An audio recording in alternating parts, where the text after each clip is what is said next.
Alô, povo de Deus, bem-vindos ao nosso canal Vozes do Espírito. E a história de hoje será contada a história de Jó, uma das mais emblemáticas da Bíblia. Sejam todos bem-vindos e começamos com a parte 1. Que Jó vivia na terra de Uz. Ele era descrito como um homem íntegro, justo e temente a Deus, e que se desviava do mal. Ele era rico, possuía muitos bens, uma grande família e era respeitado.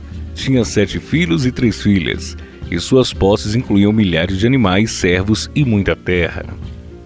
Além de ser espiritualmente íntegro, Jó era extremamente próspero. Ele possuía 7.000 ovelhas, 3.000 camelos, 500 juntas de bois e 500 jumentas, além de um grande número de servos. A Bíblia afirma que Jó era o homem mais rico do Oriente. Sua vida era um exemplo de bênção e sucesso. Jó oferecia regularmente sacrifícios em favor de seus filhos, preocupado com a possível impiedade deles. Ele fazia isso constantemente, mostrando seu zelo por Deus e sua preocupação espiritual pela sua família, sempre em busca de uma relação correta com o Senhor. Um dia, os filhos de Deus, seres celestiais, apresentaram-se diante do Senhor, e Satanás também compareceu. Deus perguntou a Satanás se ele havia notado seu servo Jó, afirmando que não havia ninguém tão justo e íntegro quanto ele. Satanás questionou se a lealdade de Jó não seria apenas por causa das suas bênçãos materiais. Satanás então argumentou que se Deus tirasse tudo de Jó, ele certamente amaldiçoaria o Senhor. Deus permitiu que Satanás tocasse nas posses de Jó, mas não em sua saúde. Em um único dia, mensageiros trouxeram notícias terríveis. Todos os animais de Jó foram roubados ou destruídos, e seus filhos morreram quando a casa em que estavam caiu durante uma forte tempestade. Apesar dessas perdas inimagináveis, Jó não amaldiçoou a Deus. Ele rasgou suas roupas, raspou a cabeça em sinal de luto, prostrou-se em adoração, dizendo: Nu saí do ventre de minha mãe, e nu voltarei. O Senhor o deu, o Senhor tomou. Bendito seja o nome do Senhor. Sua fé inabalável, mesmo diante da adversidade, foi uma demonstração impressionante de devoção. Satanás, ao ver que Jó ainda não havia amaldiçoado a Deus, sugeriu que Jó perdesse sua saúde.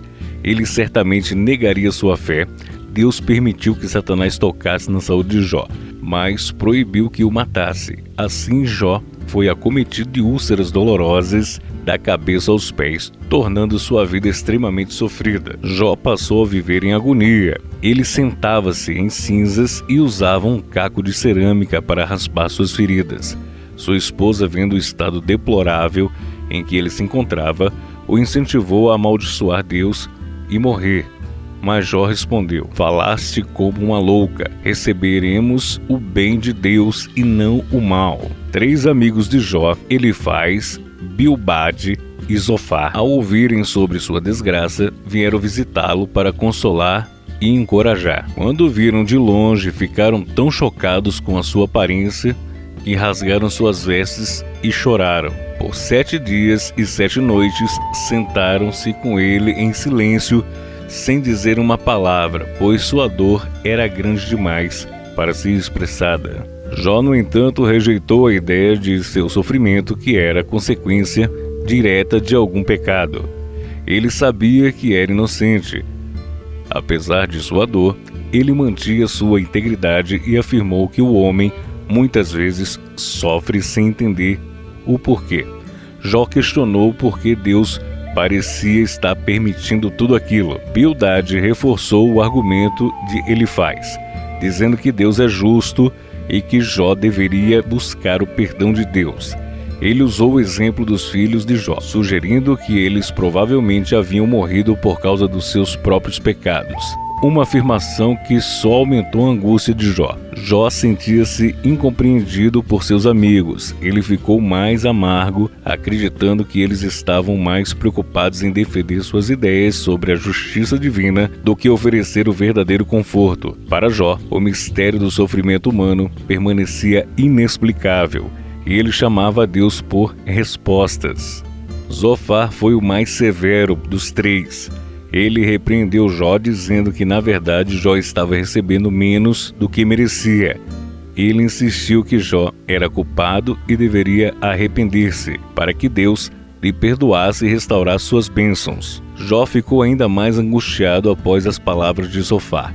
Ele sabia que era justo e que não merecia tais acusações. Mais do que nunca, Jó desejava um encontro direto com Deus, para entender por que estava sofrendo tanto. Ele lamentava a falta de justiça, sentindo-se abandonado tanto por Deus quanto pelos homens. Após longo período de diálogos entre Jó e seus amigos, Deus finalmente falou a Jó, do meio de um redemoinho. Ele não ofereceu respostas diretas às perguntas de Jó sobre o sofrimento, mas questionou Jó sobre os mistérios da criação, mostrando a grandeza e a sabedoria divina, que estão além da compreensão humana.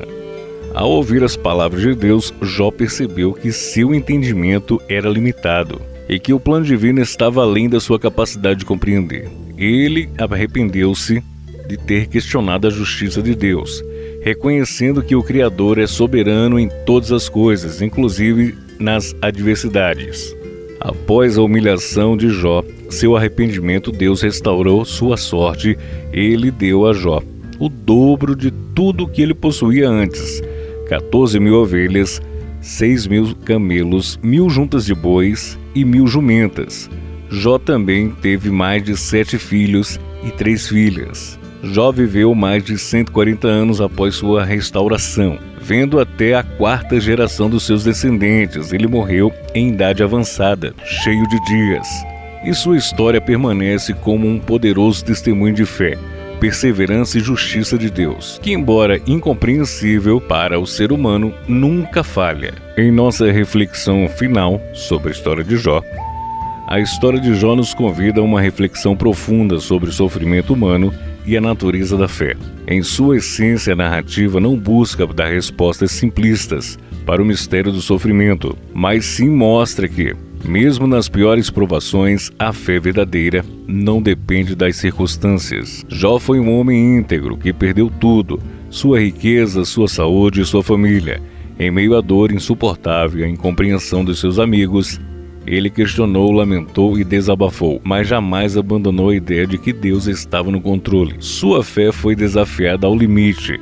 Ele passou pelo que podemos chamar de um vale de sombras espiritual, onde sua única fonte de esperança era a confiança em algo maior do que a sua própria compreensão. O diálogo entre Jó e Deus, no final da história, é um lembrete poderoso do que há mistérios da vida que fogem ao nosso entendimento. Nem sempre teremos respostas para o porquê do sofrimento, mas somos chamados a confiar na sabedoria de Deus, que vê além do que podemos enxergar. Isso não significa que o sofrimento seja fácil ou desejável, mas que, em meio a ele, a fé pode nos sustentar. A restauração de Jó nos mostra que Deus não apenas vê nossas dores, mas também age em nosso favor. Embora nem sempre de forma que esperamos ou o tempo que desejamos, a paciência de Jó é uma lição eterna para todos aqueles que enfrentam dificuldades.